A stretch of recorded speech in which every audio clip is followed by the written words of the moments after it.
4 o'clock, so I bring your meeting to order. Not to say I'm telling you what to do. You're telling me what to do? Okay. I will call the meeting to order, and you want to say the Pledge of Allegiance? Shall we? Sure, no meeting, Madam Chair. Okay, why don't you say the Pledge of Allegiance and then we can.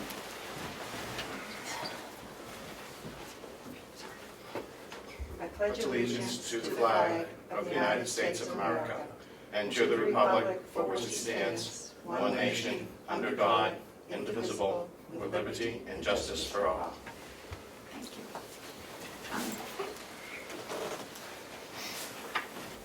Okay, did everyone receive a copy of the Personnel Committee minutes? I've given out a copy. If you did not receive it, need a minute to read through them, that's fine. Or if you're ready, Motion to approve the Personnel Committee meeting minutes of our last meeting. do I have a second? I'll second it. Do you need another minute to Just a read through? second, if you don't mind. Sure.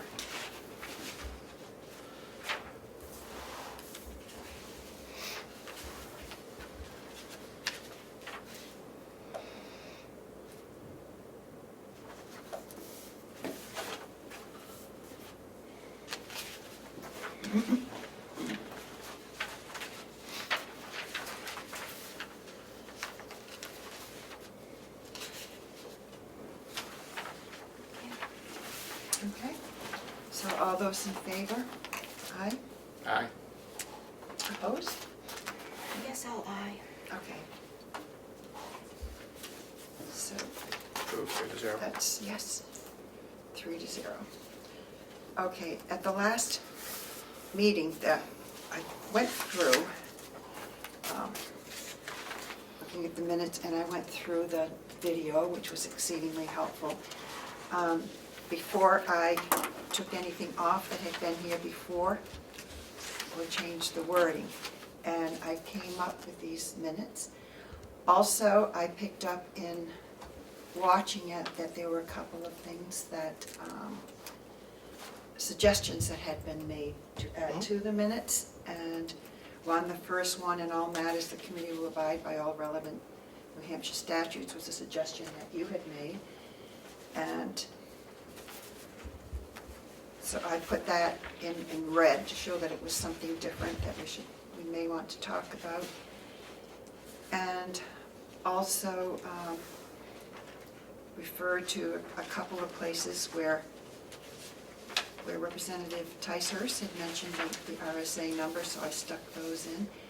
And one concern that was expressed was that parties may feel that they must be represented by counsel. So I thought I put legal counsel is not required, so that it would give to try to be clear with that and make sure. And so to correspond with that and go with it, where we say all correspondence and communications between parties and the committee should be directed to the committee's counsel where appropriate, because there may not be a counsel. So I don't know if we should put there to the individual or to the committee's counsel where appropriate. I don't know, we can talk about that. I'm trying to think if there was... Do you want to talk about it right now? Sure. So appropriate is a pretty squishy word.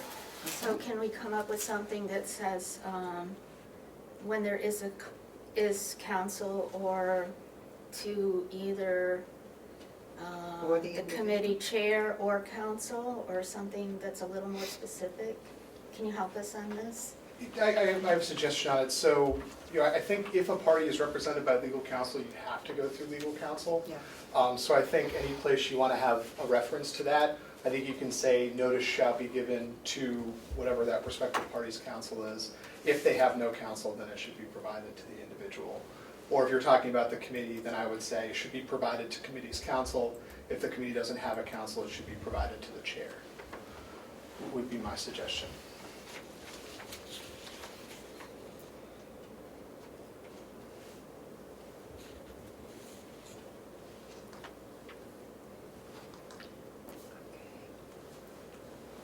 Do you think that's clear? Is that clear? can you read it to me so I can type it in and maybe I'll understand it better? Sure, yeah, I'll break it Okay. down a little bit. So if you're talking about communication to a party, Yeah. then, any communication to a party should go through to that party's counsel. Got it? If that party is unrepresented, then it should go to the party directly. And then on the flip side, any communication that should go to the committee should go to the committee's counsel unless the committee does not have counsel, in which case I think it should go to the committee chair. I think you could also say it should go to all 3 committee members. I think that's at the preference of the committee. Okay. So if unrepresented, then to the individual. Yes.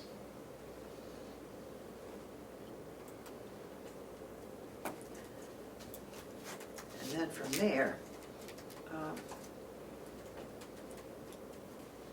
if to the committee, then to all members?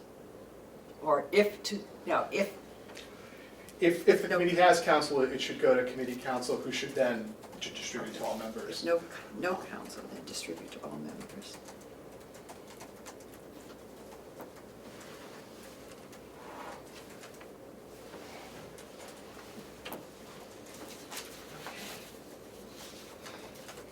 So we'll change that. And what are we taking out? When I said when appropriate. So all correspondence and communication between parties and the committee should be directed to committee's counsel. It says between the parties, so not, it should say between the parties and the committee or it should take place, it should be directed to the individuals or committee's counsel. Then we could go into if unrepresented, then it should go to the individual, and then put another sentence, then if no counsel, then to distribute to the 3 committee members. So we kind of have that in the sentence before. So you have all Yeah. correspondence and communications shall be through counsel except when they're appearing pro se. So that covers your individuals. And then we're just clarifying in the last sentence that, also from the parties to the committee should go through the committee's counsel unless the committee chooses not to have a counsel. So I think we're just clarifying that where appropriate means if they have a counsel, it needs to go through the council. If they don't, then it can just go directly to. Unless the committee To the members. chooses. Always put the committee chairperson, if unrepresented.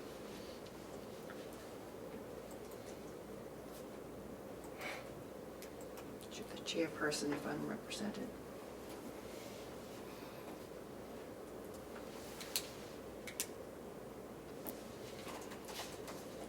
Okay, so do you want to read that as you would like? So we already say pro se, and then all correspondence and communication between parties and the committee should be directed okay, where do I put that? I'm sorry. All I'm numb. correspondence and communications between parties and the committee should be directed to the committee's counsel. If we have one, if not, it should go to the committee chair. Say it different every time.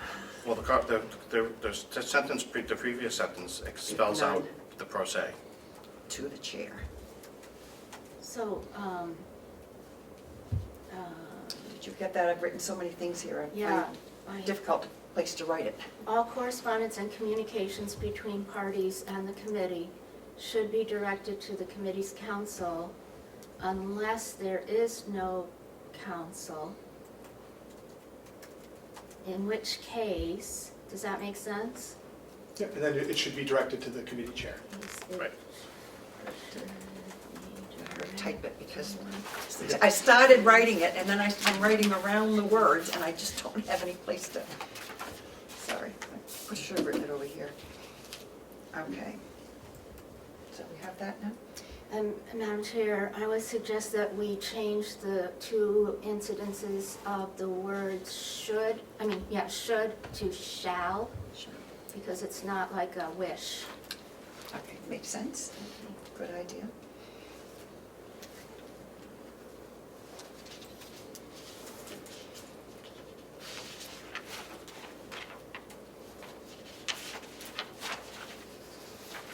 Okay. So the other question that had come up is at one point, Representative Ticehurst also expressed the idea that we should put the RSAs whatever throughout, but I feel that I like in all matters, the committee will abide by all relevant New Hampshire statutes, because we want this to be as readable as possible for every person. And I think if we had someone who was an employee who had an issue and was not educated, did not have the means of having a counsel, then it could be intimidating to read and say, well, I don't know what all this stuff is about. To just keep our wording as simple as possible and not put it throughout. I don't know what your feelings are on that, Representative Ticehurst. You were the person who had thoughts about that. Okay, so my feeling is that we're drawing on a number of statutes like 2810, 91A, 54 something, and in certain cases, the wording in those statutes covers the same topic, but with different language. So I think it's only fair to give people the references for them to use. But as long as, I'm okay with a few like we've put here. I just don't think we should on every little page. But I don't know, did you go look at it and see where else you thought something could be added? Yeah, I have lots of suggestions. Yeah. Would you like to share those? Maybe it would be best for you to go through whatever changes you're suggesting first. I just made the changes that we made in the meeting. Okay. These are the ones that we talked about that were suggested to us by Attorney Bryden, and the ones that we made. I didn't go any further with it beyond what we did. So I don't know, did you have any suggestions or anything that you saw that you felt needed further clarification? With all due respect to the chair, I think this is supposed to be an outline of a draft for all,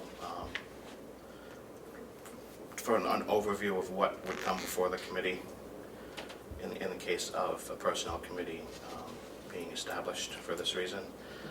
There are several other statutes that also follow depending on the employees and classifications.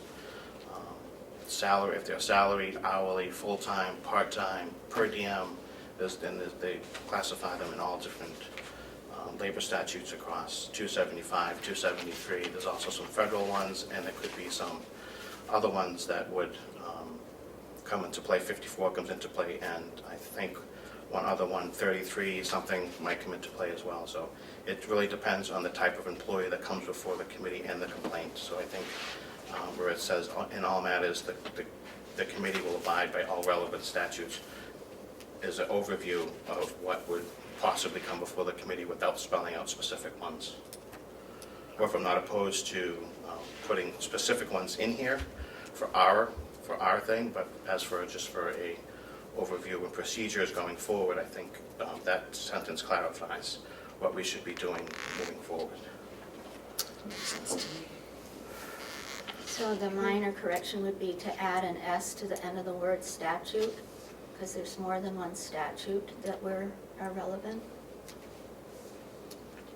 That's a good one. Anything else that you feel would be needed for what is in front of us? I think these are just a draft model for people to use, so that because we need to be able to send something to the party so that they understand, and so that we understand we're on the same page. So Madam Chair, I would just point out that the RSA says that we are to establish our rules of procedure, not that we are to make a draft. We have to set what our rules are that we're going to stay by, that we intend to stay by, unless we decide at some point that they need to be amended. right. I understand that. What I was trying to say was, people can use this as a draft. We would take the word draft off. This would be ours if this applies to what is currently before us. But someone else can start with this and adjust it for the case that is before them, is what I'm trying to say. So I don't I'm not saying understand that this would still be a draft. If we accept it, it is no longer a draft. I don't understand how someone would take the rules of procedure and adjust them to their own case. I would think the rules of procedure stand regardless of what the case is. Are you Well- talking rules of procedure, or are you talking about the statutes? Because we were talking about the Yeah, statutes, the relevant statutes. You were just giving a lot of different examples Right. of how it might need to be adjusted. Mhm. Someone could start with this, but they might need to make adjustment in different cases, in different situations that come in under other statutes. So, I mean, we don't need to adjust, if we approve this, we are not approving, we can't, I don't believe we can lock in future personnel committees Yeah. to use this. They're gonna come up with their own. But this at least gives them a draft. They can say, okay, this happened before. I went to the offices today and tried to find someplace, is there anything in the draft from previous delegations or anything in the files, and nobody knew of anything. So I think that it would be very helpful for someone in the future to at least, that we should build a file that will stay here, that people can look to in the future if I mean, we already will be having another group on another issue. So I think it's really helpful to not have to go through, start from ground zero every time something comes up. So that's when I say the word draft. I'm saying we can only adopt what we're going to use for ours, or the delegation can. So is there anything else that anyone sees in here that you feel should be changed? I think, Madam Chair, I think the representation is where we left off. Seeing as that has been fixed, the order of presentation, 6, 7, 8,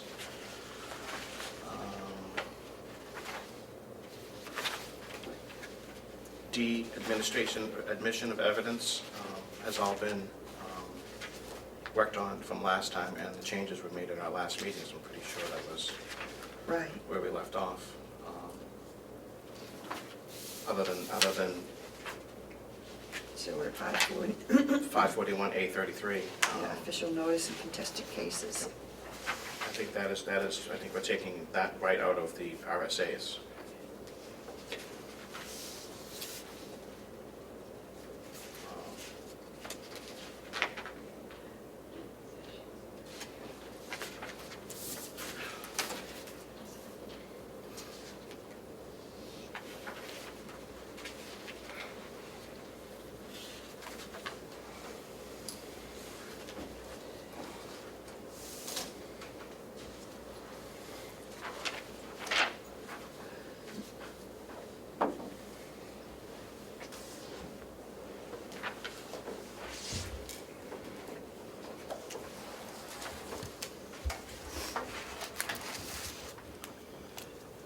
Madam Chair, I move that we accept the changes to the preamble, changes to Section 4, including the reference to RSA 91A, Section 5, the changes that we just approved, the changes that we just made to Section 5.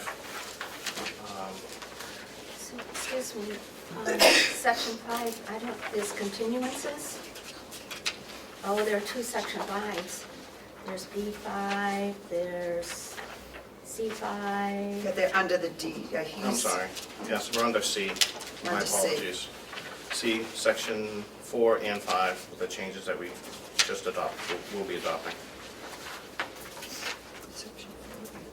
So, just a second here. C is hearing proceedings, and I will second C4 the is discussion. record.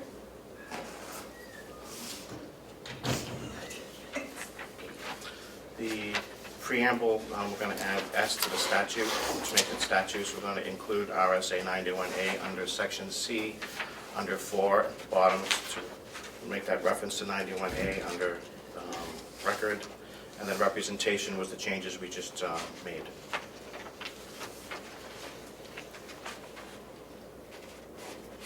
So I will second the motion to accept it through number 6. Is the motion to accept everything through that point or just those particular points? Those are the three things that we've discussed The and 3 things changed. that were changed. Okay. Because we accepted them essentially before, but they weren't, we didn't see them written down. Okay, so I have seconded the motion. All those in favor? Aye. Okay, so Opposed? you propose. Good. There are only 3 of us here, and we all said aye. Perfect. Okay, so on number 7, are there any questions? Which letter, please? We're still under C. Under deliberations. One moment.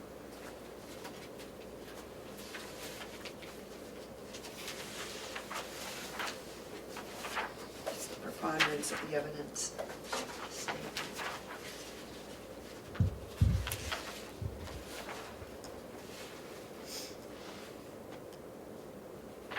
So, Madam Chair, I would have some suggested additions to this section. Okay. May I state them? Yes. Okay. I believe we should state what is stated in RSA 2810A2.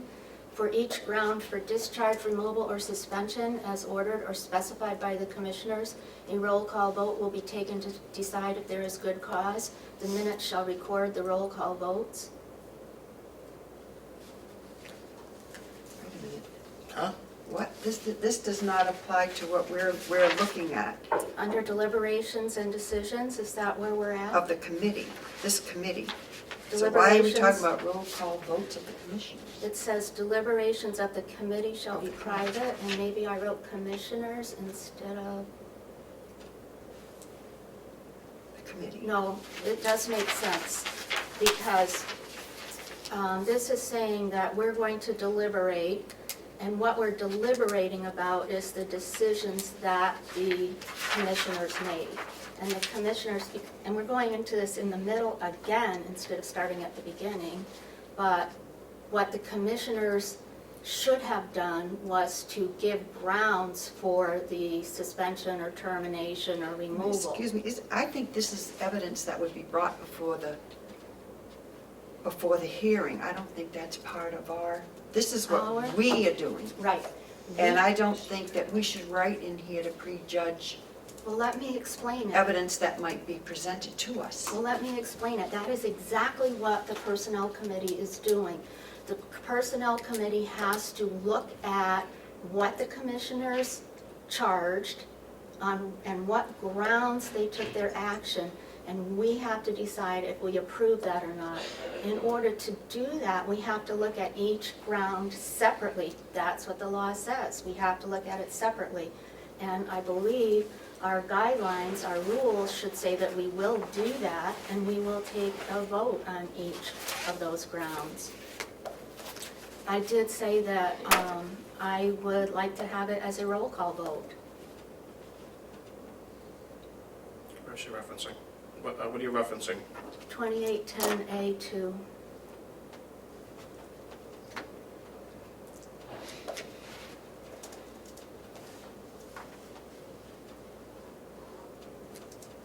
And I'm not sure if it's in 541 or not.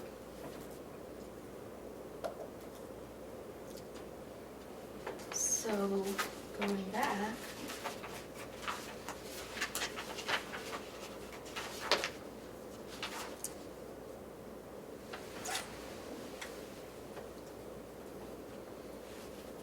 There is one of the RSAs, RSA 28. There are certain grounds that are listed that you may,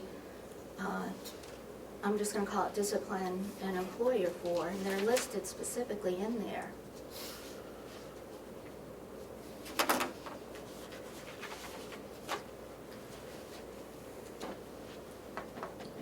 I think the grounds you're talking about are what's in 2010A2. So you have to, the commissioners have to find dishonesty, intoxication, immoral behavior, misconduct, neglect of duty, negligence, willful insubordination, lack of cooperation, and a few others. So I agree that ultimately that's what the commissioners have to present to this committee. And it's ultimately what the committees will have to determine whether or not, I mean, in finding good cause for the discharge, removal, or suspension, this committee would have to find that the commissioners showed a violation of one of those, I can't really count them right now, but there's like 15 or so, enumerated choices at which you could terminate, because there is a protected interest for a county employee after they've worked for years, so you have to fit under one of those specific categories. So would we say something that the committee will consider under RSA 2810A each statute individually or each thing individually? I don't think we should list the whole thing in this.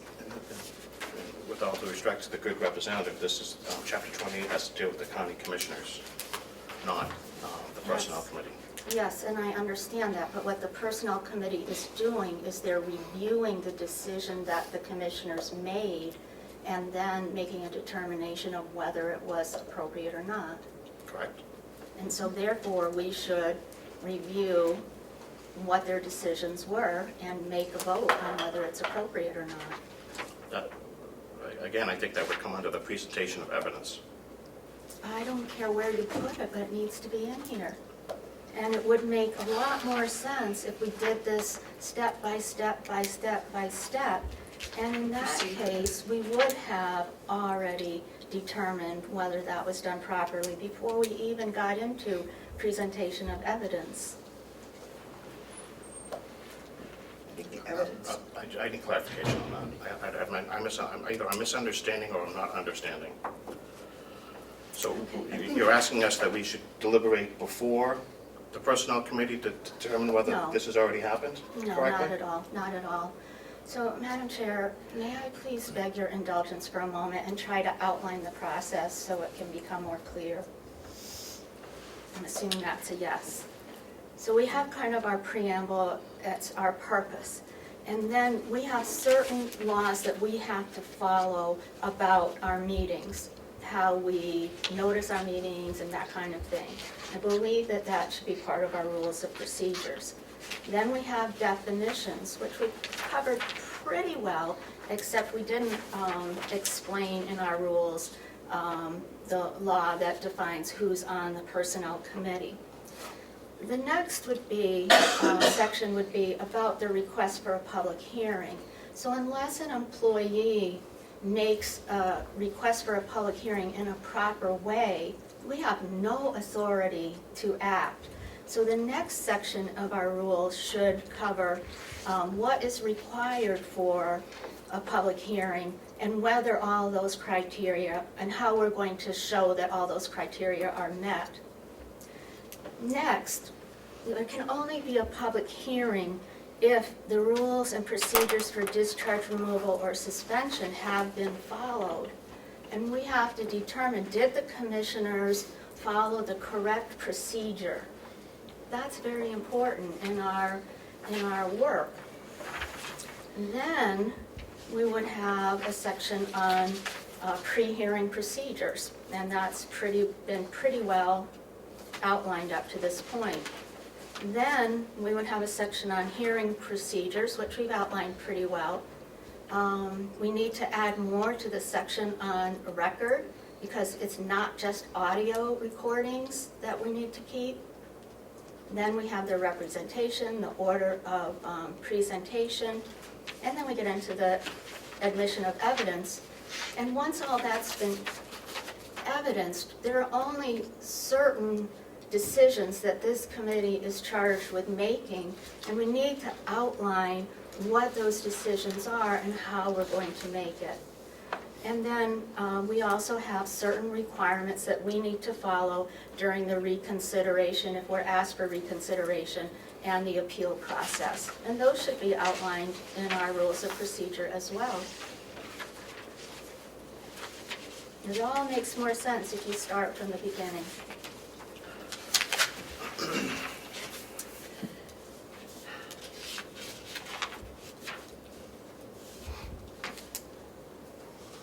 Well,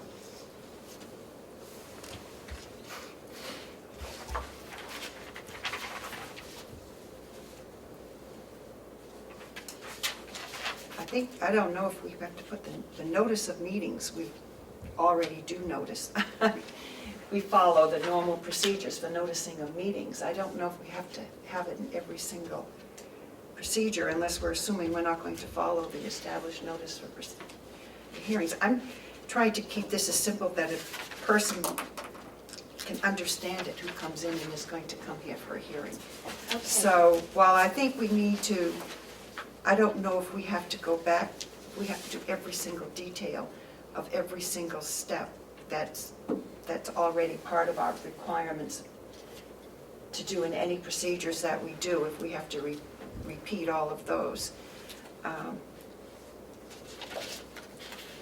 think we're trying to make this something that a layman can also read and can also work with. My draft is So- very readable.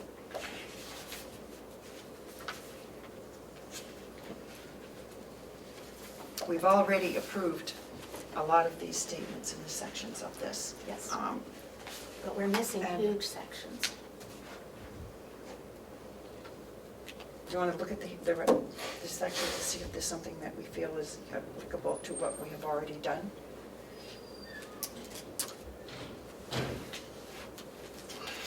Madam Chair, the deliberations and decisions are spelled out right here. The standard to be applied shall be by preponderance of the evidence whether the committee finds good cause for the discharge, removal, or suspension of employee.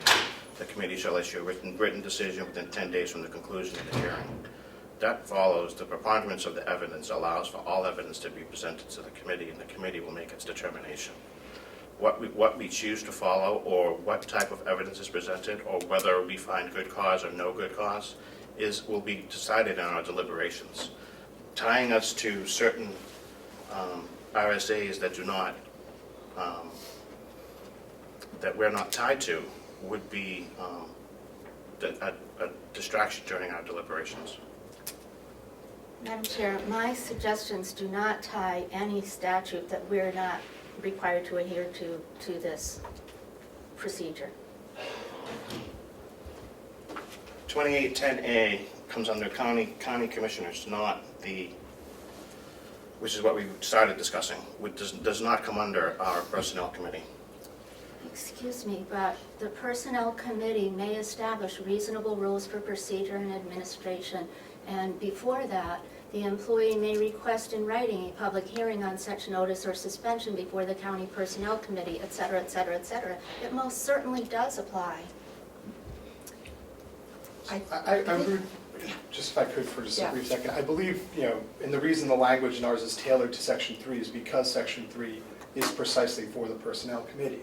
Right. And I agree that, with Representative Ticehurst, that the county commissioners are going to have to make the findings under 2, but your decision is ultimately going to be, you have to look at what they did and simply make a good cause decision by preponderance of evidence. So I think, pulling the language out that you've pulled out for deliberation decisions, which is straight out of the statute for your mandate, I think is actually the clearest way to make it clear to the people coming before you what it is you're actually going to consider.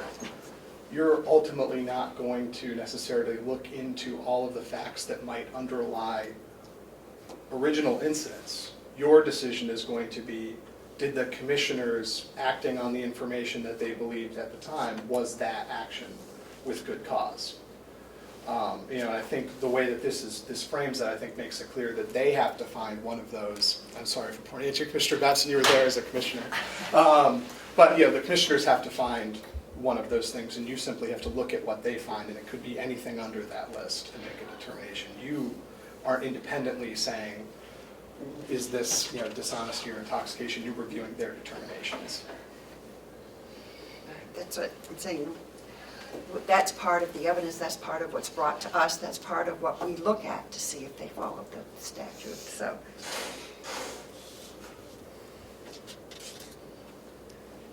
I mean, we could have a lot of things come before us, not necessarily under one statute or not under one statute. At this point, I don't have what the complaint is.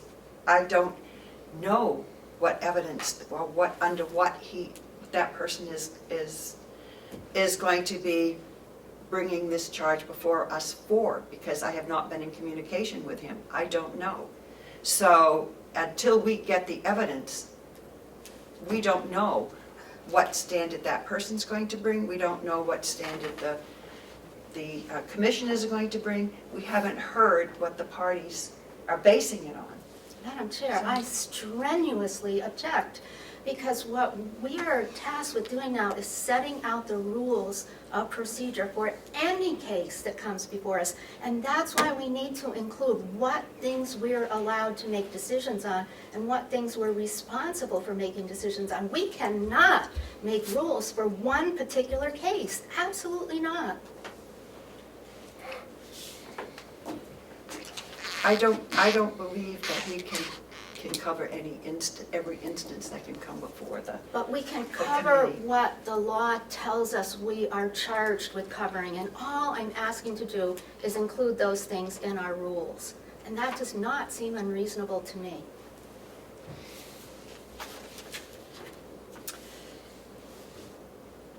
Representative Avalon. Thank you, Madam Chair. Well, I partially agree that we should have an outline. One, under hearing procedures, the burden of proof, the commissioners will have the burden of proof going forward with evidence, which would be what we're going to be hearing on whatever day we decide to have this. Two, adding this language to our charge removes our ability to take into account contracts, if an employee is under contract, if the employee is under a CBA contract, that this will just tie our hands to only having an at-will employee here instead of being able to take into all facts, including the contracts, CBAs, or other things that the commissioners and the employee have worked out in their employment. Yes. And so, thank you, Madam Chair. And so that's why we need to look at the statutes and we need to follow them closely, because the statutes tell us which employees are eligible and which are not. And my draft lays those things out. It says, okay, first determine that this employee is eligible to have a hearing before the committee. Representative, if I could, so the way that hearing procedures are set up, the law is to tell you who can and can't have a hearing. The hearing is to tell you what's going to happen in the hearing. So like an individual who happens to have a collective bargaining agreement, we have unionized employees in different places in the county. Actually, under 2810A, there's already a section of it that says, if you're covered by a collective bargaining agreement under 273A, your ability to appeal follows, will be held pursuant to the provisions of that agreement. So theoretically, I haven't looked at all the union contracts in the county, you guys maybe have. As a part of a union agreement, you could say, we agree to have our appeals held by the personnel committee, and they could abide by these terms, but they could also say, we want our appeals to go through the Department of Labor. So essentially, the statute already tells you if you're a collectively bargained employee, you're not going to be governed by 2810A. You're going to be governed by your contract, and that contract can be whatever it is that you agree to.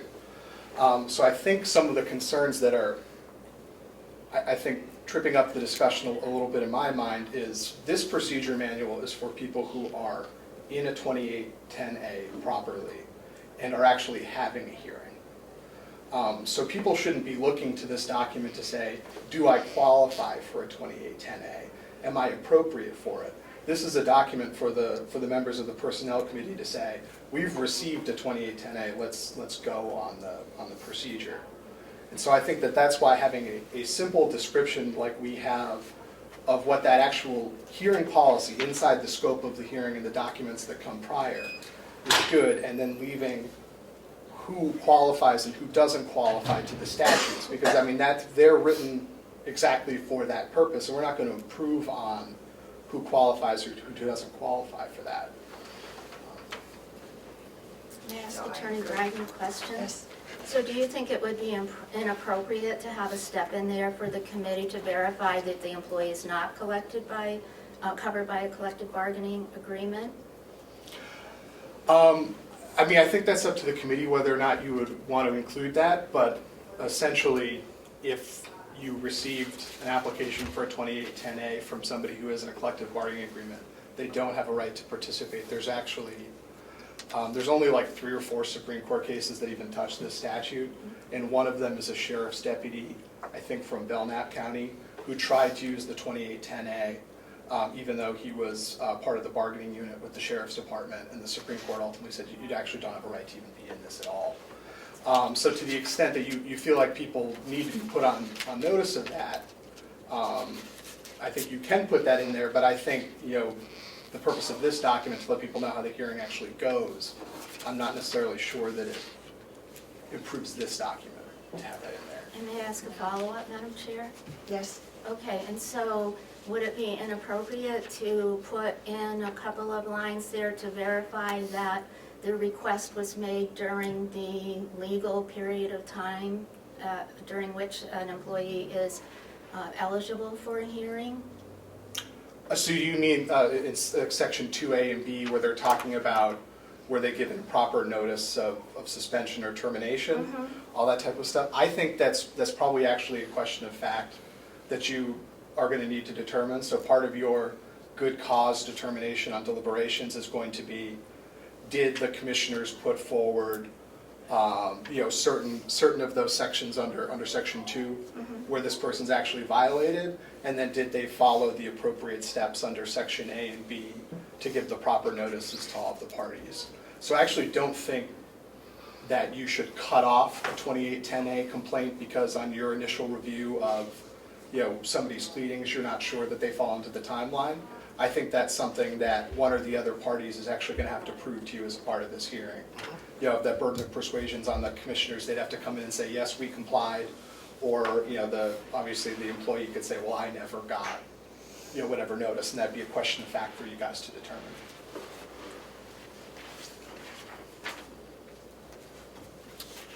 Thank you.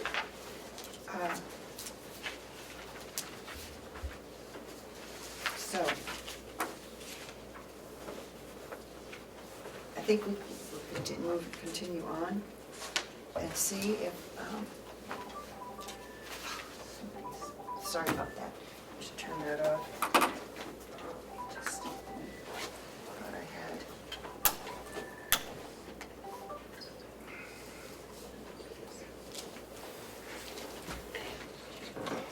I'm sorry. I think we should try to keep this to what is required to keep it as brief and clear as we can. I think we can't cover every different way someone might come in or how or why. I think this is just telling us we receive it, what we do at this point. So these are rules of what the person rules and procedures, a person who has made the complaint, then these are the steps of how we will see it and how it will be done. To me, that's the simplest way. We're not trying to cover all New Hampshire statutes. Madam Chair, I would just suggest that we should cover the ones that give us a vehicle to demonstrate that we have complied with the relevant statutes that do apply. Of course, I'm not suggesting that we cover all New Hampshire statutes. That would be ridiculous. No, but It's not hard to do, but I'm just going to rest now. I can tell the committee has no intention of doing a thorough job on this, and I'm sorry. we are, I don't know, I think that's not a fair statement. I think that we will, if we have things that come up during the hearing, we will look into them. If we don't have a clear answer, if we don't understand, I think we will seek out what we need. But to say that this is a procedure, to say that we don't care or that we don't care about the people who might apply, we're trying to do something that will give us an outline to follow. And I think we have covered what is going to happen within our hearings, and trying to be as clear as we can be so that a person who does not have legal counsel will understand it and can follow it. Obviously, we're going to have to follow the requirements of the RSAs that require us to look at what we look at during it, during the hearing and how we look at it. We have to be fair and we have to make sure that we're following everything that we have to. But I think that, as was said by the attorney, that the people who come before us are going to have to prove that they have followed what they are required to do. So that's, So, Madam Chair, would it be easier for a layperson to follow what the law requires if they are given a document that explains to them what the law requires and gives them the reference for it? Or would it be easier for them to comply if they were not aware of what the law is?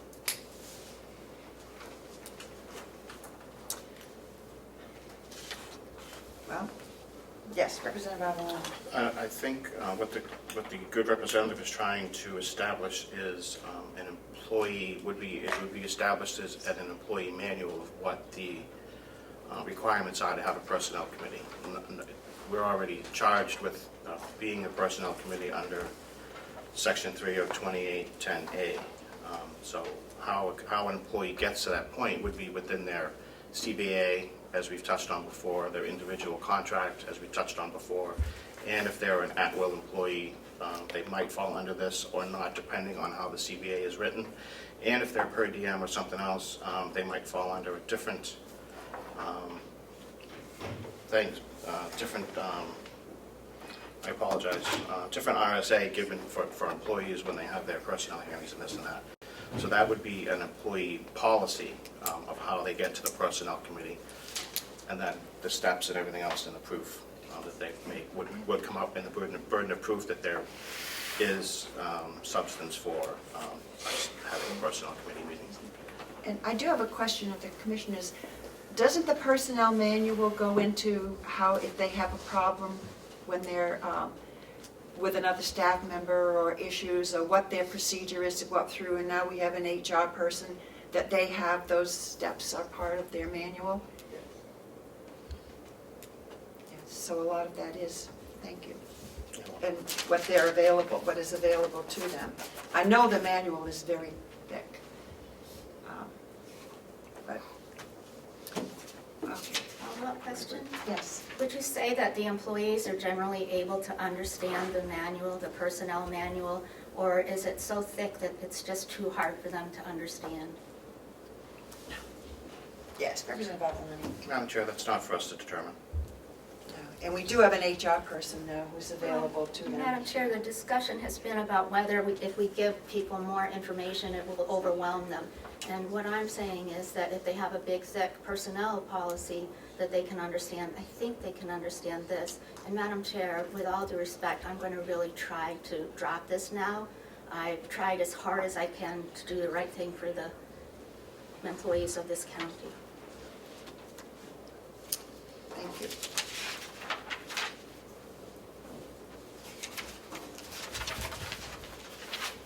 Where were we on the order? 7, Section C, Part 7, deliberations and decisions, where we left off. Okay.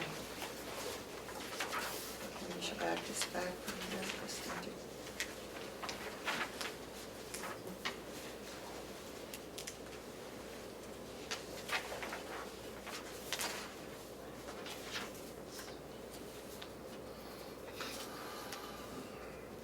Okay, are there any other suggestions for that? Madam Chair, I'm just wondering if the committee is aware of what action they can take, or what action can be taken depending on what the findings are of the committee. Is this committee aware of its responsibilities for legal costs and that kind of thing? And would you want to include those in this?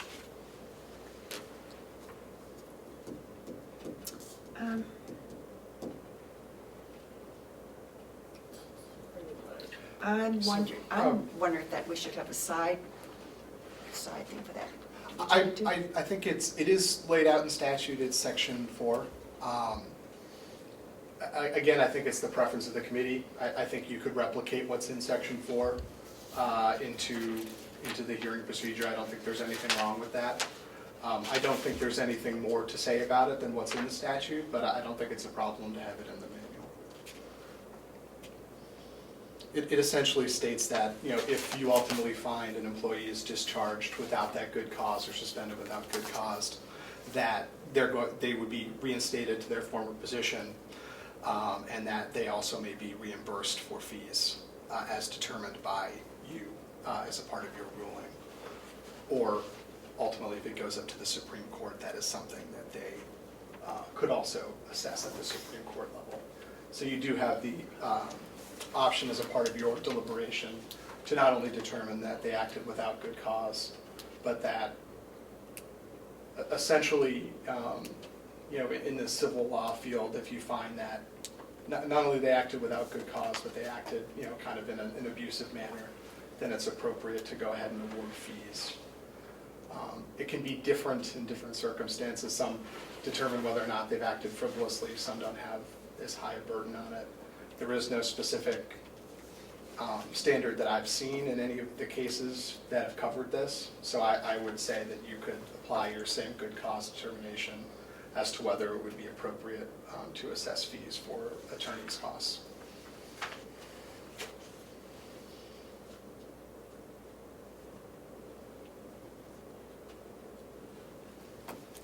Thank you.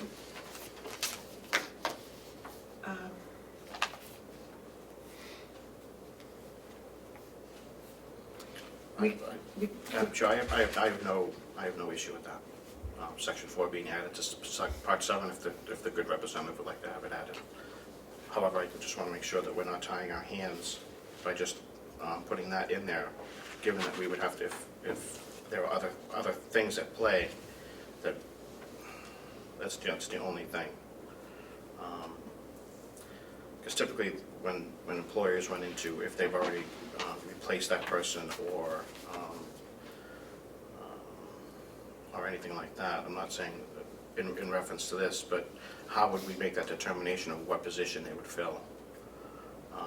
Obviously we can find out what their back pay and everything else was, and then to have legal fees reimbursed as well within the time frame of the 10 days for the conclusion of the hearing, I think would be a stretch. However, it is legal costs and reasonable attorney's fees as determined by the Personnel Committee. So I just want to make sure that we're not tying our hands by saying we are going to do that if we find that, or if it's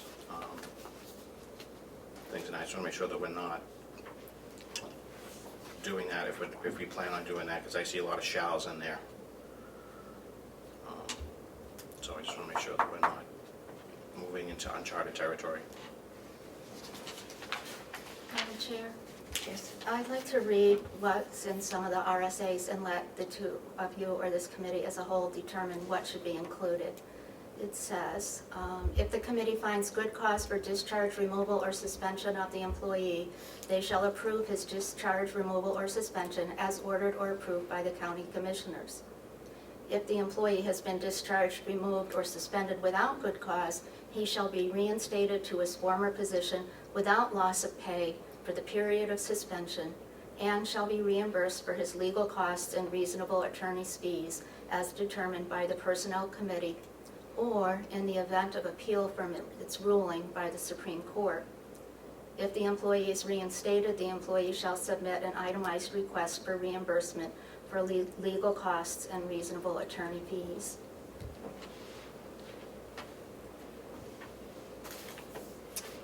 Okay. Those are requirements, or those are, Yes, they are. Those are in statute, RSA 2810, A2, 3, and 4.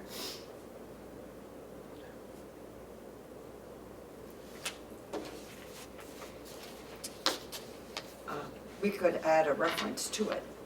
I have no problem with the reference to Yeah. what we're going to be deliberating and decisions on. However, it's not going to be not the only thing that we will be, not the only RSA that we'll be establishing our deliberations and decisions on. So make sure that we're clear on that.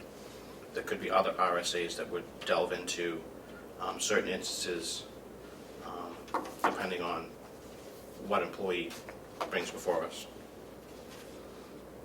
Okay. So we could put in a statement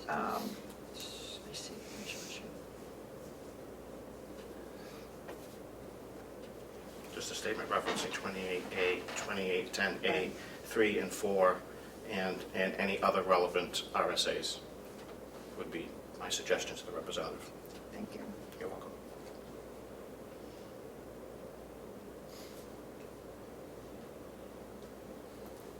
I'm comfortable with doing that if we just reference them. But I like that with any other, because as you say, there are a lot of There are different other ones that situations. would or could fall into, depending on what we're presented with, Madam Chair. Okay, would that make you more comfortable?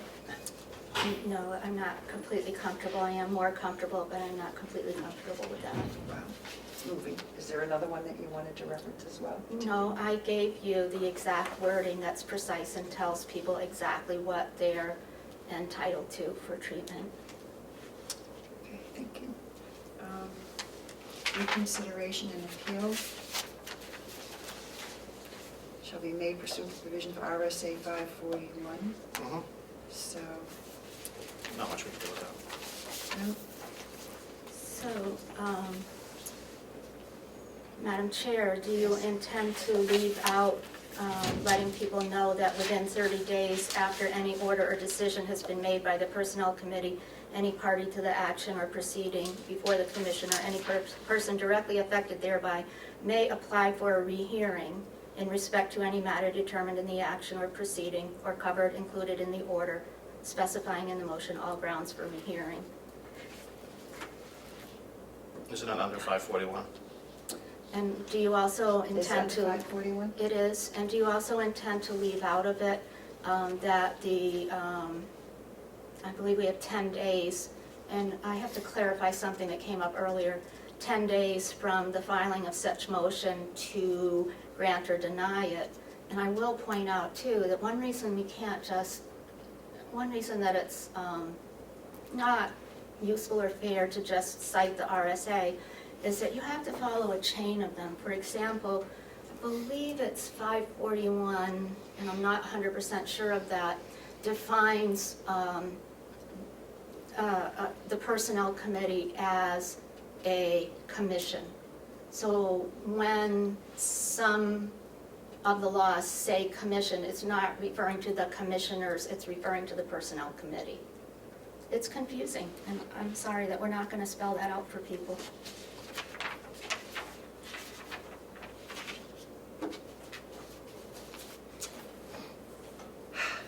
So,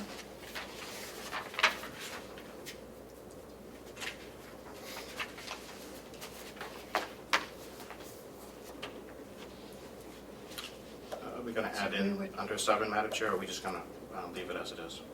I thought we were going to put in the under RSA 2810A or any other relevant RSAs. In cases of not, there will be two versions of the report. I don't know where we would most appropriately put that in.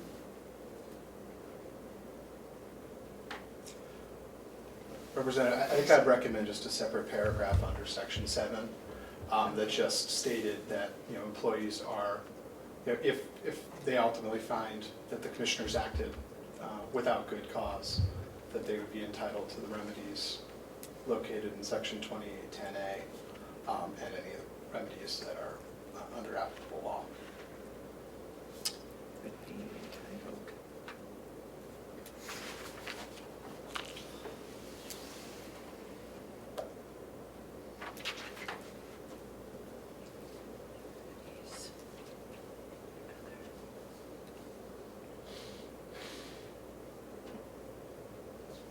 Okay, employees are, if found without good cause, the employees would be eligible to the remedies under 2810 and any other relevant RSAs. Is that correct? I think that gives you plenty of. Okay. Covers them all. Okay, sorry. I move that, Madam Chair. Okay, I'll second it. All those in favor? Aye. Aye. I didn't vote yet. Oh, you're still thinking? Yes. Okay, sorry. I thought you, I will vote in favor. okay, so that's 3. You have the changes, Madam Chair? I think so. Okay. If you have them I have the too. vote. You have to vote, okay. So Madam Chair, I have one more question. Okay.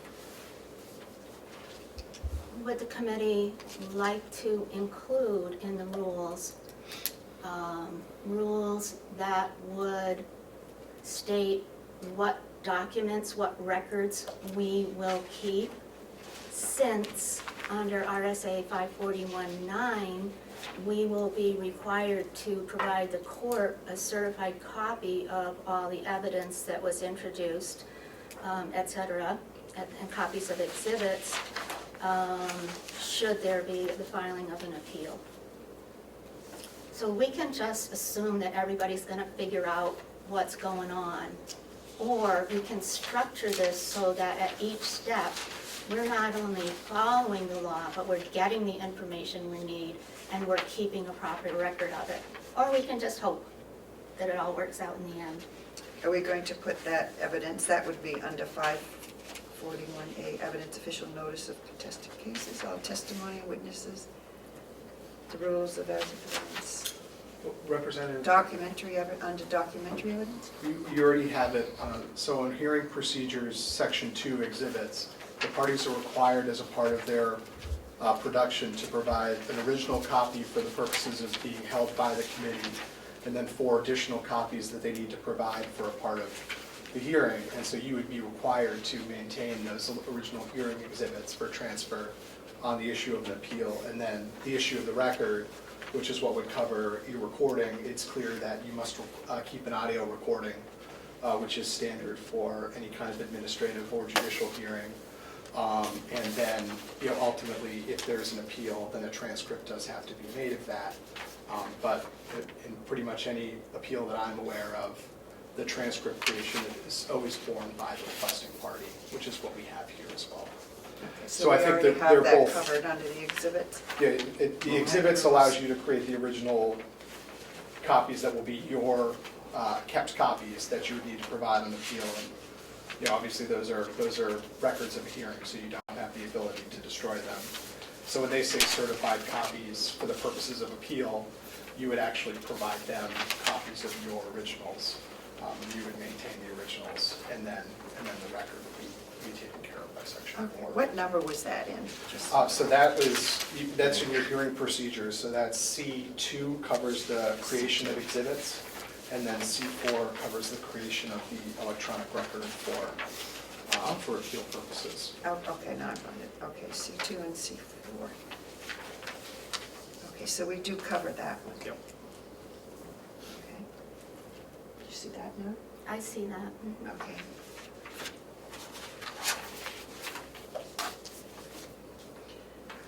Okay. So we did deliberations and decisions, reconsideration and appeal.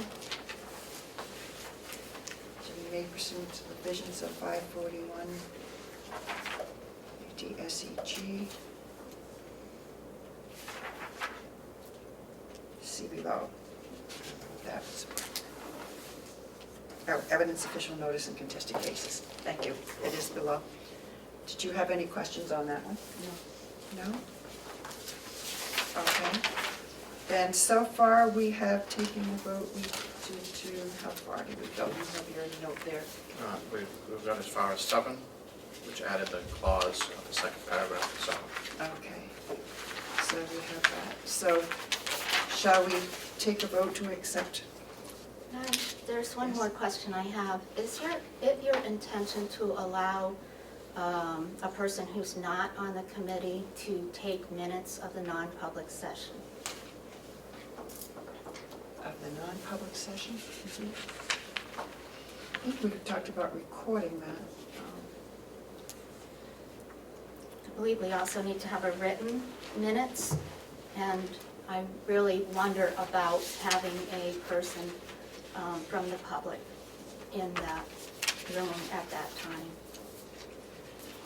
If I could, Sure. I do not believe, so you would normally be required to keep meeting minutes in your positions as representatives. As a part of this personnel committee, you are acting as a commission that is reviewing determinations made by the commissioners.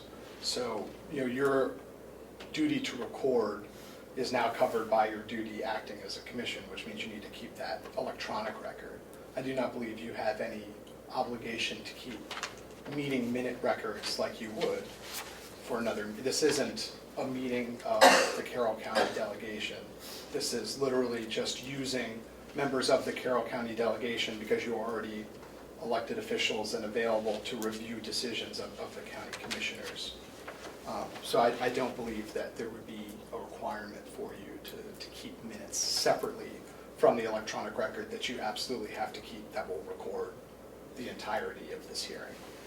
And then the non-public, that would have, that section That you have to could be record sealed. the entire, right, you could seal something, but everything that you do as a part of this, because you have a right to appeal to the Supreme Court, and the Supreme Court needs to hear the entirety of everything, so everything has to be recorded. Yes, Representative. And in this case, I think it was specifically asked for a public hearing, so I think the meeting should be open to the public as well. Yes. Unless an employee is brought in and requests to be heard in non-public. I think that's where we would cross that bridge. Does that answer your question? No, not really, but I'll pass. Okay. So we did something. So we have reconsideration and appeal.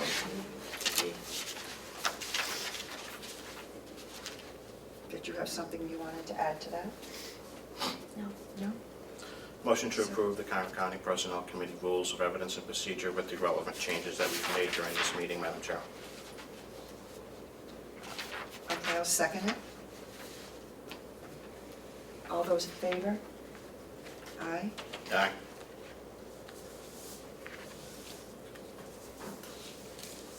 One more? I'd like the opportunity to vote, Madam Chair. Okay, I'm sorry. Opposed? Yes, I oppose. Okay, opposed. Okay. The admission of evidence.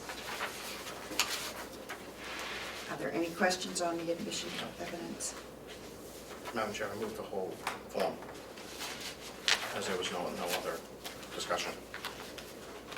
Well, I was just wondering if there was something important that she would like to put on that maybe we could agree to, that we might be comfortable with. I'm sorry, Madam Chair, but the motion, as I understand it, was to approve the entire thing. Oh. And the motion passed 2-1 over my objection.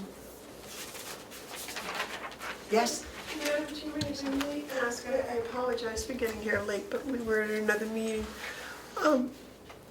If a public hearing has been requested and there are witnesses that request their testimony to be held in non-public, They Did you can't, make a according to ruling this on that? attorney, Yes. Yes, they may request non-public and speak in non-public? yes. Okay, thank you. I think just to clarify, I think it would be at the discretion of the Personnel Committee. So I think the Personnel Committee would have to find good cause or some basis, because you would have to find another basis in the law for it to be non-public, as what we had talked about before, just simply because somebody may or may not. So somebody, you don't have much authority to just force somebody to come in and testify. So people who come in to testify understand that when they come in to testify, they have to give testimony about what's going on here. Mhm. And if they don't want to talk about it, they never have to come into this room and testify to you. If they want to come in, they have to understand that unless it's going to impact their employee rights in a way that's protected by statute, it will be public. And that'll ultimately be a determination that rests with you as the, essentially the judges of this committee hearing to make a determination about whether or not what they'd like to do is appropriate. But somebody can't simply come in and say, I want to testify in non-public. They do have to actually give you a reason that you have to find. Well, I think we define the reasons as, should testimony be sought by either side from witnesses who are not parties to the proceedings or do not wish to testify in public, that testimony may be heard in non-public session, such as to protect the rights of a whistleblower from retaliation, Exactly. or whose own employment may be threatened, And then it says 91A3 defines the right to meetings.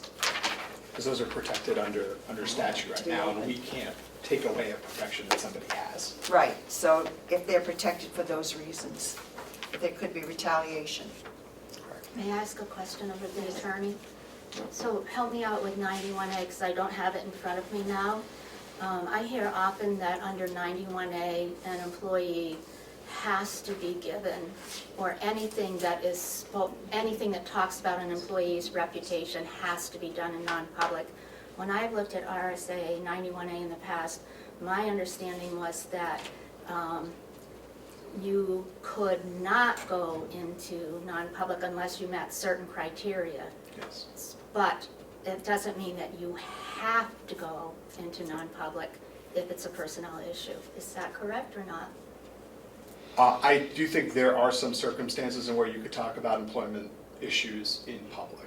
I think generally we go into non-public for employment issues because they often do touch on protected issues under 91A. It's sometimes difficult to talk about anybody's employment issues without ending up getting on one of those, especially for the type of reasons that you would generally come in front of, like the Board of Commissioners. Normally they don't bring somebody up to talk to the Board of Commissioners because they're doing a great job. And if it's any kind of negative stuff with their history, that's going to touch on things that are protected. So I certainly think there are circumstances where you could talk about your employment. It would be something that could easily happen in public. But there certainly are protections for people where they could be retaliated against for what they did, or if it's particularly, negative feedback about their job that is something that every other employee would get, in private with their boss, but because they're a government employee, they're put in kind of a tricky situation, so that's the covers that they get from 91A, is in the first instance, at least, they should be hearing that in private. I would think in a situation where you get into employment issues in a small community or a small area, that it could be very difficult for some people to come forward. So I think that I can see where that could be a real problem for some people. Follow-up question? So if an employee comes before the Personnel Committee and another employee says, I want to give testimony in non-public, is the employee who's come before the Personnel Committee, does that employee have the right to participate in that non-public or witness that non-public session? So you're saying just another witness that happens to be a participant in the Personnel Committee? Or are you saying, like for instance, the target of the Personnel Committee action? Yeah, let's say that the commissioner said I did something bad. Yeah. And I said, no, I didn't, I want to go before the Personnel Committee. And then someone else who also works here says, hey, I want to testify and I want to do it in non-public. Do I have the right to be there to hear what that person is saying in non-public? You, as the, for lack of a better word, the defendant, the person who is targeted by whatever the specific action is, you have a right to be a part of the entire hearing. Okay, thank you.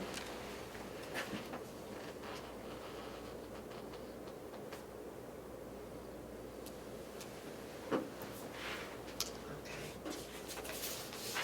So I'm sorry, so you went all the way to the end with that motion? Okay. Great on that, okay, so we did pass that. So there are no other additions that anyone would like to add? It's too late, we've already passed We it. went to 6. We voted on the entire package.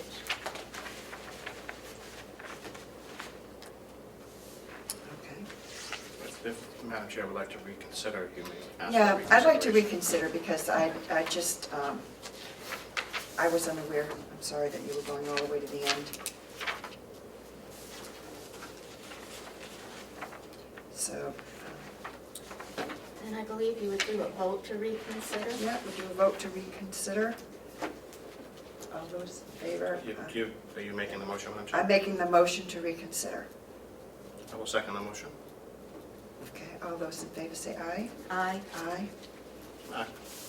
Thank you. You're welcome. So the admission of evidence, so did we finish that? I think that.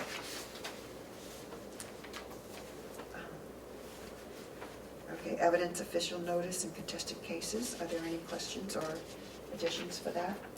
Well, Madam Chair, I just wonder what it's doing there, because it's not part of the outline. It doesn't fit into any of the sections. It's an RSA, or this committee has decided that the employees can look up on their own, and they don't need to be told in this document what the requirements of the law are. Okay. I think it was on the end of my draft. And I think because we had a question, I had put it there. So we don't need that there unless we want it as a reference. But I think that it was because when I had the draft from the last one, we had looked up some things, and I think I had pulled that one up and put it on there. So if we ended at hearsay, did anyone want to add anything else to it? Okay. Then hearing none, have a motion to accept section D as well. And we also still had, so we went through 8. So I'll make a motion that we accept admission of evidence, section D. Is there a second to the motion? Okay, no one wants section D.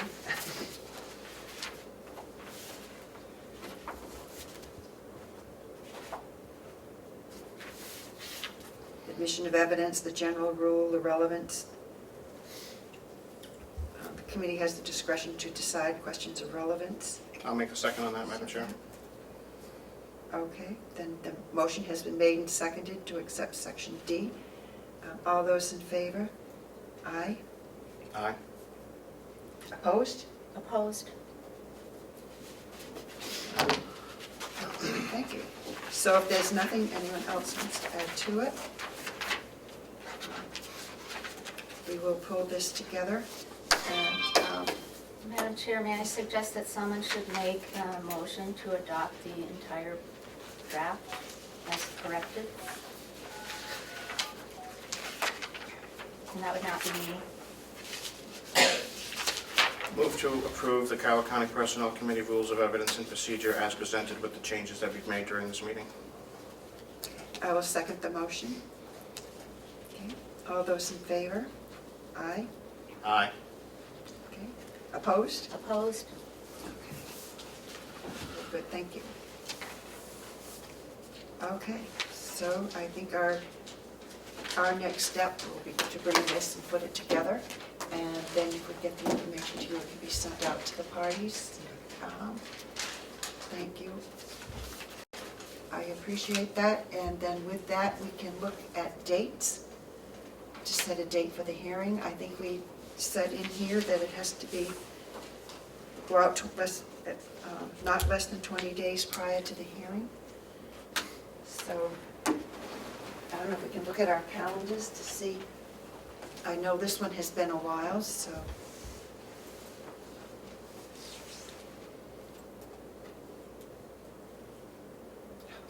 Sorry, this takes a while to come back. You look at our calendars, or do you want to wait and do that when you get home and look, check? Do you have it with you? I do. You have your calendar with you? I can make just about anything work over the next few weeks. Calendars in Concord are so crazy. So probably we're going to have to pick a Monday or a Friday. Madam Chair, I'm not available on Fridays. You're not available Friday. Oh, that's right, I'm sorry. We'll have to make it on a Monday. And get to my calendar here.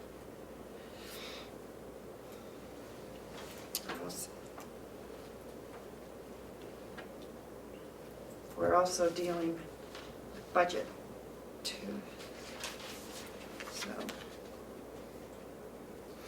we are on the 24th, so let me go to February. February 10th doesn't give us enough time, does it? So, to 20 days. President's Day is the 17th.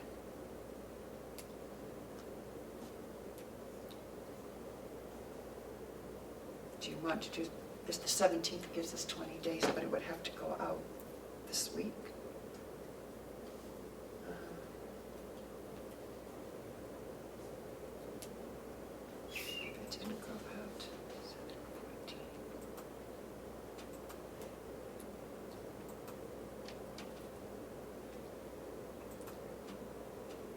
what's the 24th?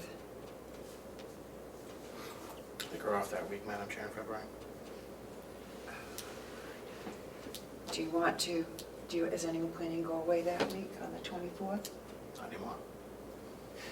Go ahead, no, go ahead. 24th is fine, Madam Chair. So we set it for the 24th, 10 o'clock in the morning?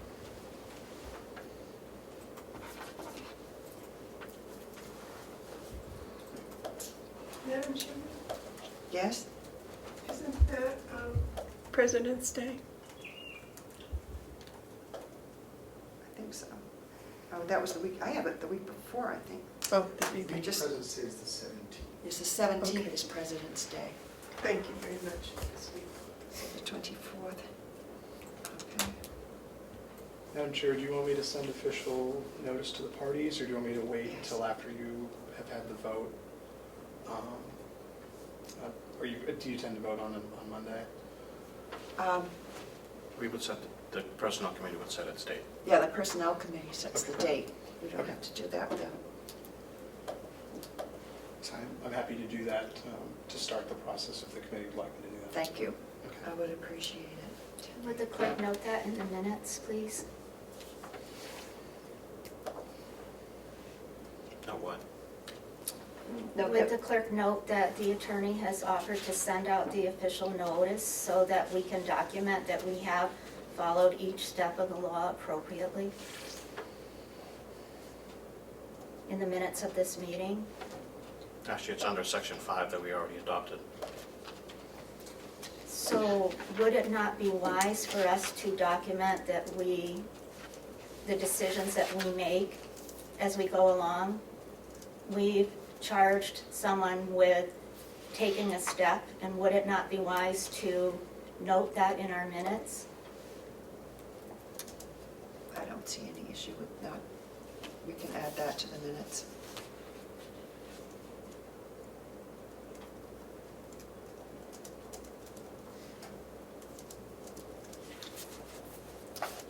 Okay, is there anything else that we have to do today before we go? Vote on the date, Madam Chair. So, oh, I thought I just got approval. Okay, I'll make a motion that we have it on the hearing on February 24th at 10 o'clock in the morning. Is there a second to the motion? I'll second the motion, Madam Chair. Okay.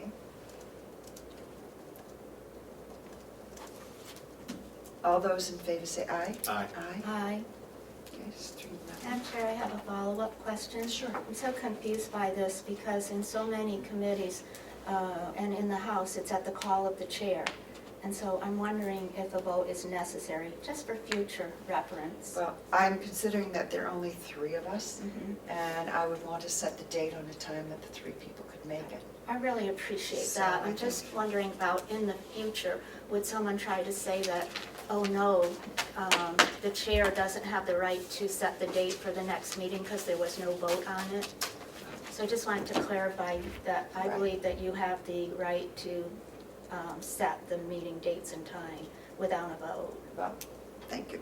But this is, because this is a hearing and it's not just a routine meeting, that I think it's really important that all people who need to be there can be there. I definitely So, appreciate the right. consideration. Thank you. One question for clarification purposes. In this room, or do you intend to have it in another location? Or do we just want to say location to be determined, and we can provide that information at a later date? Is the room available that day? Does anybody know? Do we? I don't know, and the ladies have left in the office, so I can't check. Well, why don't we confirm? If we cannot hold it here, where would the next option be? I would think the nursing home? Yes, they have conference rooms in the nursing home. We could do it in the conference room of the nursing home. If Either it way, could not the be done here. location needs to be, Right, need we to will permission. get that before you. Yeah, I can let them know it'll be determined at a Okay. later date, and they'll receive that information. I think just the date and time should be enough for him. Yeah. If I might, Steve, if, after the meeting, I can go and check the calendar Okay. and let you know.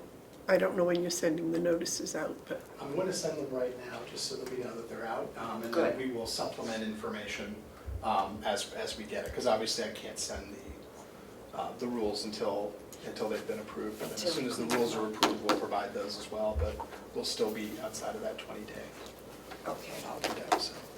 thank you.